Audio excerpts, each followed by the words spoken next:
ئەم پەیامە قورسە، بەڵام زەمیرت مرتاحە کە هەڵت گرتووە. تا زیاتر قاڵبیتەوە لە عەبدایەتی خوای پەروەردگار گەورەتری.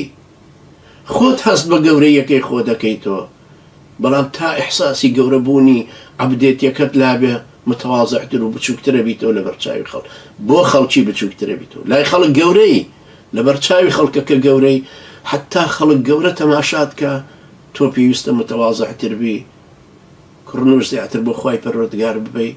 پێغەمبەری نازدار عەلەیهی سەڵات وەسەلام ساڵی هەشتەمی کۆچی کە چووە مەککەوە بە سەربەرزی، بە سەرکەوتویی، بە ئازادکردنی مەککە، بە بەرزکردنەوەی ئاڵای تەوحید، بە ڕماندنی بتەکان، بە زەلیلکردنی دوژمنەکانی، سەری خستووە سەر قەلپۆزی زینی ئەسپەکەی، لەسەر ئەسپەکە شێوە کڕنوشی بۆ خوای پەروەردگارە برد. ئەمەشە سەعدی کوڕی ئەبی وەقاسی وا لێ کرد، خوا لێ ڕازی بێ، کە چووە مەدائینەوە سەری ئاوا نەسب کردبووە سەری خستبووە سەر قەلپۆزی ئەسپەکەی. هەر ئەمەشە ئەو یاوەرانەی تری وا لێ کردو و تابعینان و فەرماندەکانی تری وا لێ کرد.